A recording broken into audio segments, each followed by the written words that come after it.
Georges avait construit 3 maquettes qui ressemblaient à des bateaux. Mais ce n'était pas suffisant pour qu'elles puissent flotter.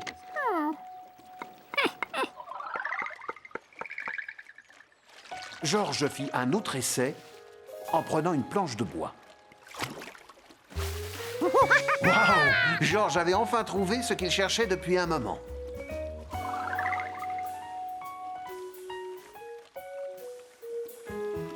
Mais Billy ne pouvait pas gagner avec une simple planche de bois.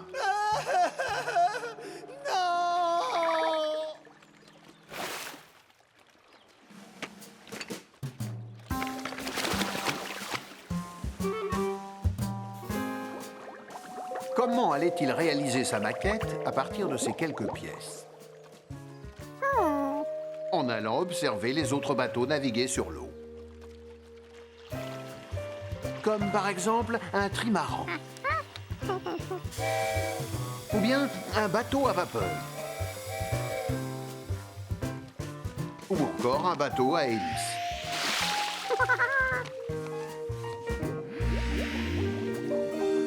Tous, c'est certain, avaient une coque solide. Oups, un signe. Très bien. Il faut donc un bateau qui soit large, à vapeur et équipé d'une hélice. Ça y est, j'ai fini ma tournée. Je vais aller ranger mon vélo dans le garage. Tu peux surveiller mon bateau encore quelques minutes?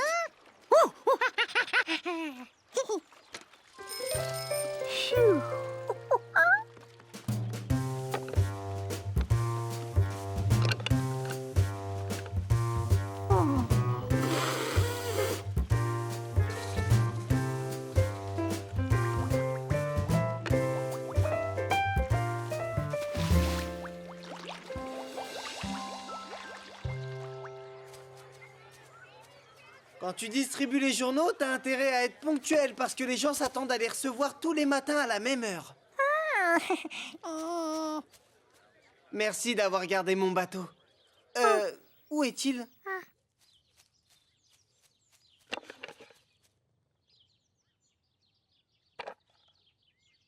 Georges, c'est toi qui l'as fait? Waouh! C'est génial pour quelqu'un qui habite en ville. Alors, et le mien, où il est?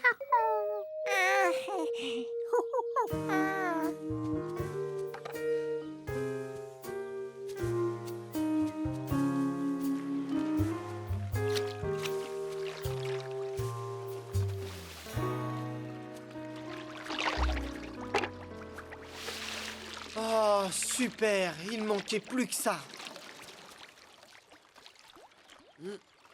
Oh! Heureusement que tu es là, mon petit Georges.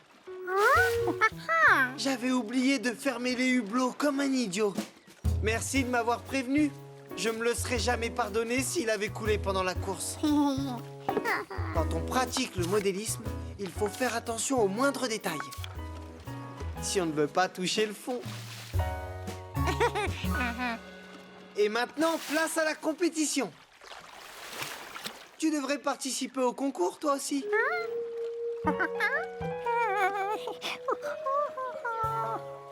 Allez, viens. Il n'y aura pas de bateau comme le tien. Applaudissez bien fort nos 2 gagnants! Toutes mes félicitations, Georges. Je ne savais même pas que tu avais construit une maquette. Il s'est débrouillé tout seul comme un grand. Hé, montre-moi un peu cette récompense. Prix du bateau le plus solide. Tiens, c'est drôle.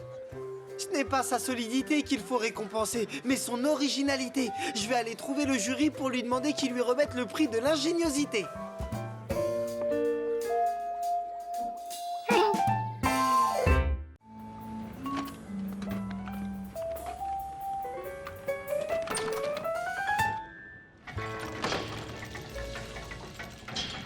En étudiant le mécanisme de la grande horloge,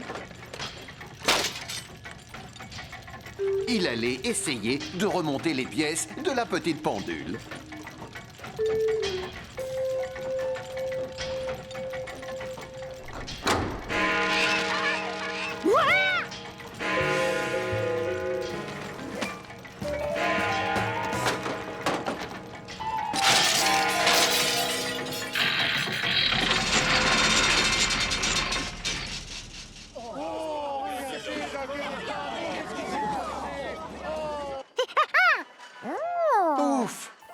vacarme s'était enfin arrêté.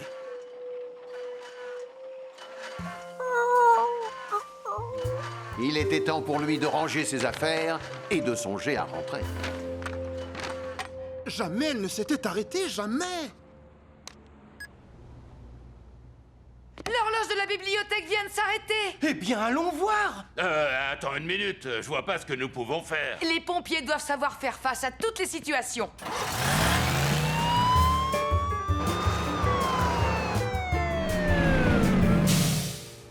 Monsieur Chronos, la grande horloge est tombée en panne. Celle sur laquelle toutes les autres horloges de la ville sont réglées? Oui, tout à fait. Oh, c'est la première fois que ça arrive. Il n'y a pas une minute à perdre.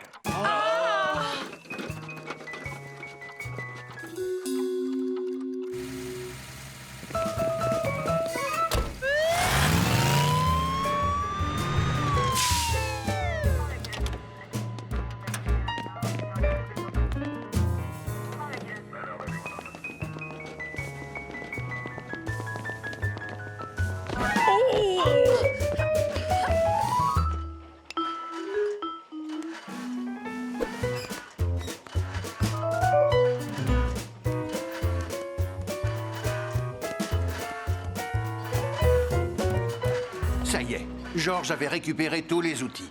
Et pourtant, il avait l'impression d'avoir oublié quelque chose.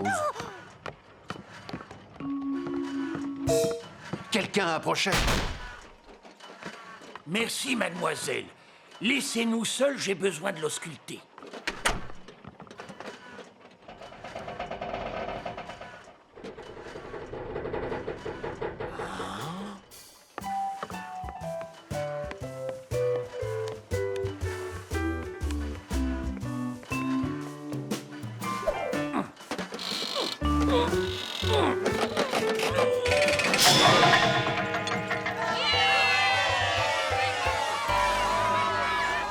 À qui sont tous ces outils? Oh. Qu'est-ce qu'un petit singe comme toi peut faire à côté d'une si grande horloge?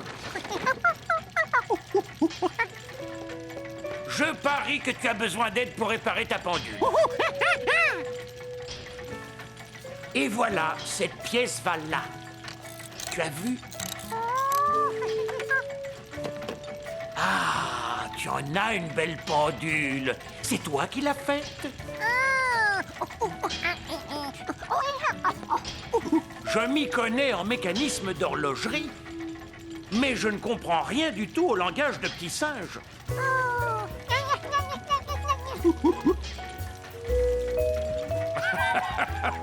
J'aime savoir l'heure qu'il est. C'est pour ça que je prends toujours mes précautions.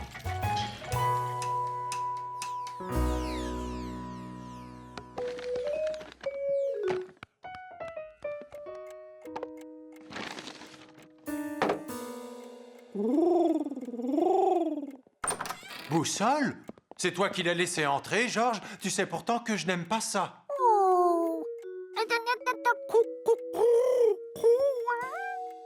Ce n'est pas grave, tu voulais lui montrer ma pendule?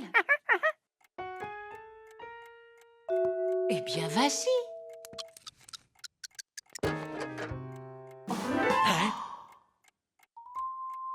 Georges, tu peux m'expliquer pourquoi cette boîte à outils est toute...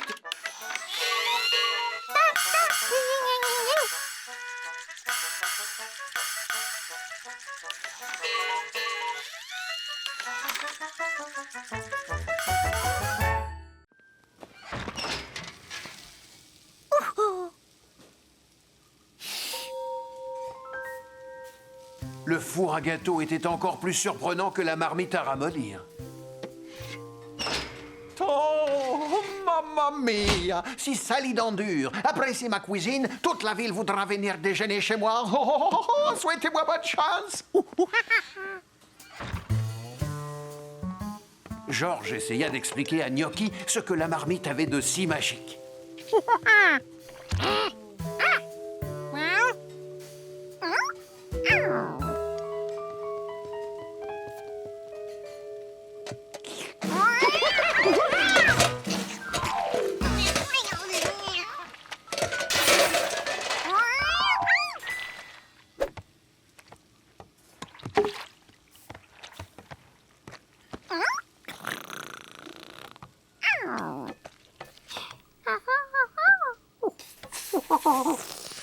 Chut, faites moins de bruit. Hein? Oh, non d'un ravioli.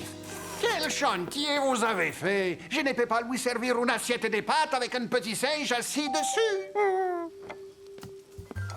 Enfin, heureusement que j'ai mis d'autres spaghettis à cuire. Georges avait hâte de voir la tête que ferait le chef Pasghetti en découvrant ce qu'il avait préparé. Quel est le petit malin qui s'est amusé à mettre une cuillère dans la marmite?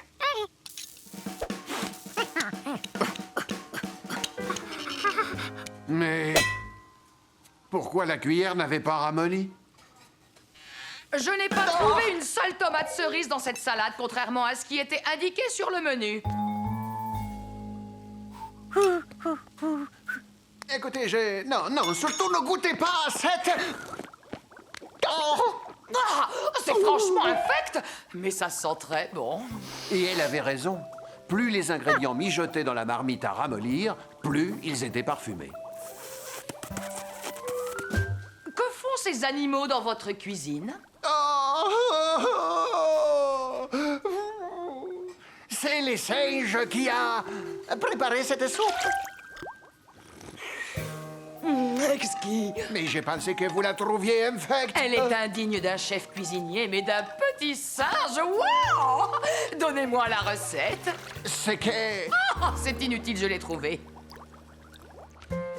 Le chef Pasghetti ne gronda pas Georges, mais il insista pour qu'il nettoie toutes les saletés qu'il avait faites. Oh, tu as de la chance d'avoir 4 mains. Ça va te permettre de travailler 2 fois plus vite. J'aimerais bien savoir ce que tu as mis dans ce bouillon. Des asperges. Elles étaient devenues toutes molles. Un œuf dur.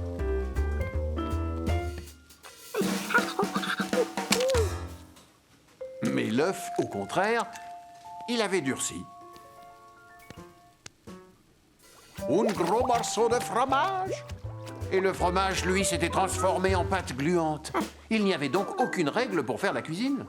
J'ai fini! Servez-moi le dessert. Bravo, ce plat était excellent. Comment s'appelle-t-il?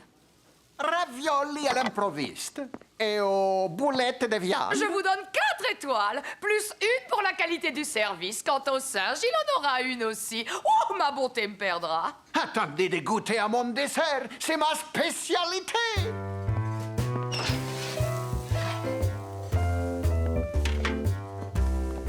Comment le chef Pasghetti avait fait pour transformer tous ces ingrédients en gâteau? Tout compte fait, ce ne sont peut-être pas les ustensiles qui ont des pouvoirs magiques, mais les chefs cuisiniers. Mon petit gnocchi, tu as encore perdu ton ruban. On dirait que tu l'as fait exprès, hein? Merci. Une journée qui commence par sentir bon et qui finit par un gâteau est une journée formidable.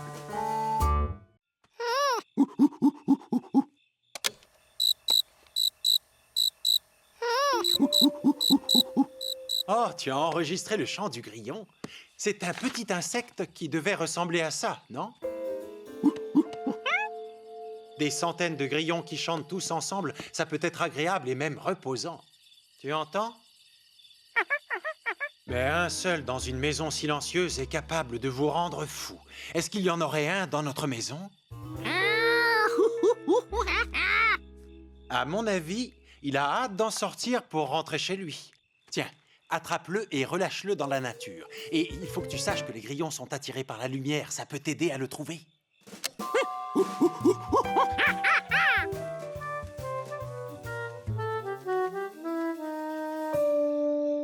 Maintenant que Georges savait ce qu'il cherchait, ça allait être beaucoup plus facile.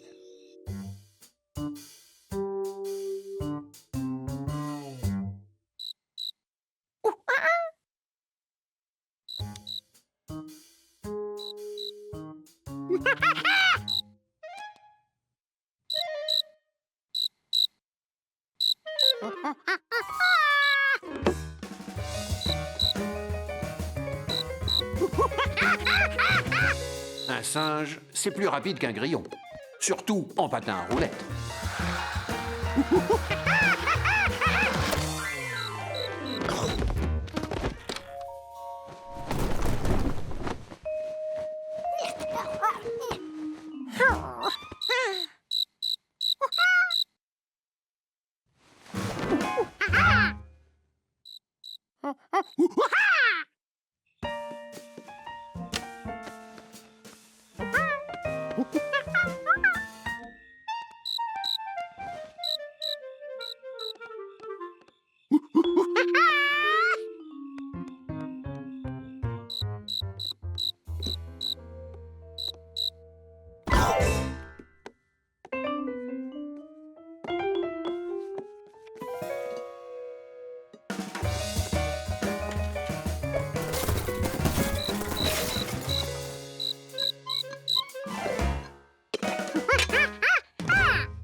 C'était toujours le grillon qui faisait ce drôle de bruit? Mais oui.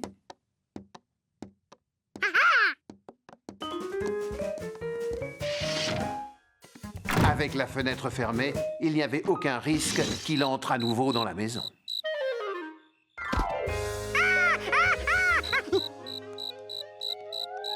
Tu as réussi à le faire sortir? C'est bien, George. Je suis sûr qu'il a été content de rentrer chez lui.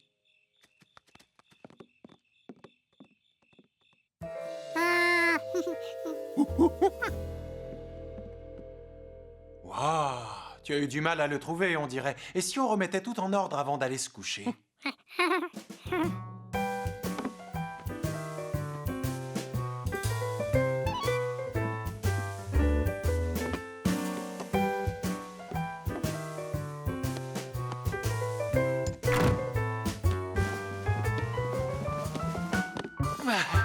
Une bonne chose de faite.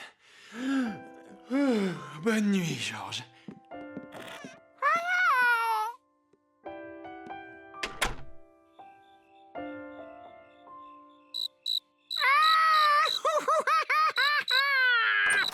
Oh, tu es bien sûr de l'avoir chassé de la maison? Si on ne s'en débarrasse pas une bonne fois pour toutes, on n'arrivera jamais à dormir.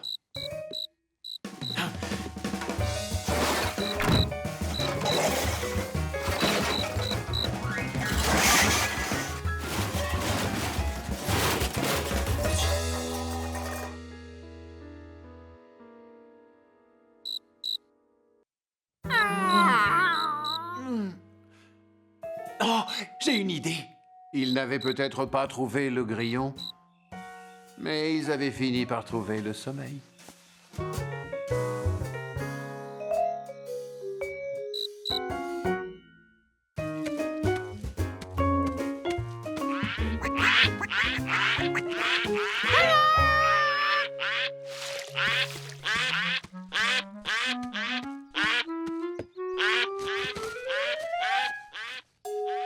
L'eau! Il avait oublié l'eau!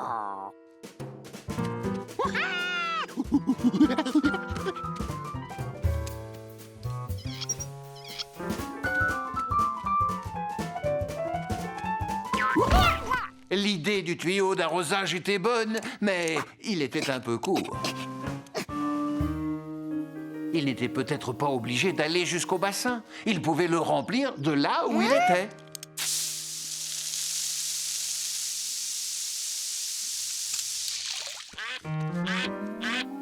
Il ne restait qu'un canard et demi près de la mare. Il fallait coûte que coûte remplir le bassin.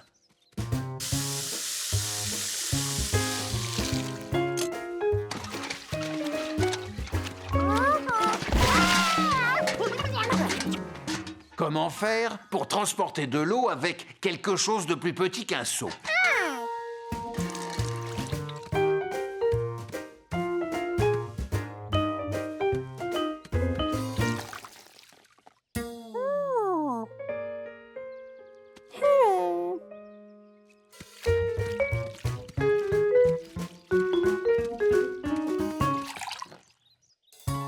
Il allait falloir en faire des allers-retours.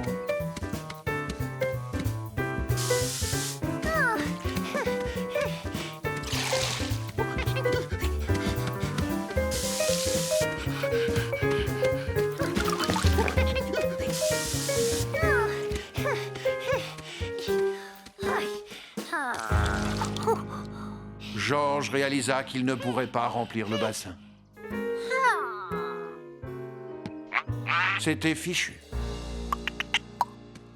Écoute, Georges, ça fait un moment que je te vois essayer de remplir le bassin. Tu crois vraiment pouvoir y arriver de cette manière? Ça se voit que tu habites en ville. Il y a un moyen plus simple pour transporter de l'eau. Viens, je vais te montrer.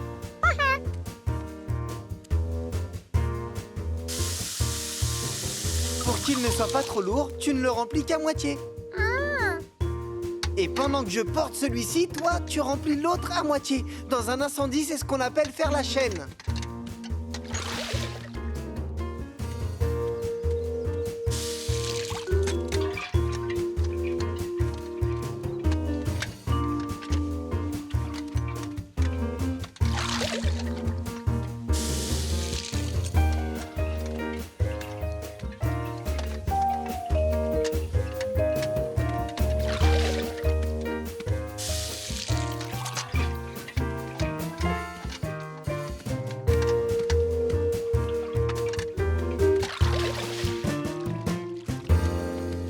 Ça y est, c'est plein. Tu peux venir.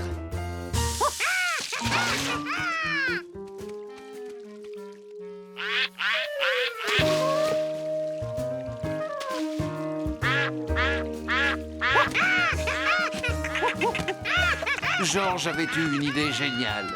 C'était une vraie réussite pour les canards et pour ceux qui les aimaient. Le bassin est beaucoup trop près du bord. Je vais essayer de le tirer vers l'arrière. Bon.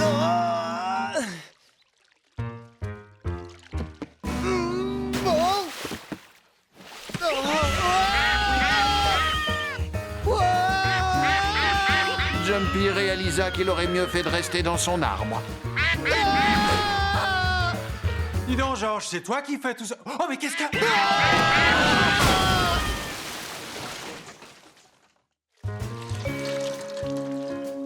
Vous savez qu'il y a un meilleur moyen pour essorer les serpillères? Je sais, c'est vrai, tu as raison, Billy. Georges, je voudrais que tu n'oublies pas que les canards ne sont là que provisoirement. Provisoirement? Ça fait combien de temps, provisoirement?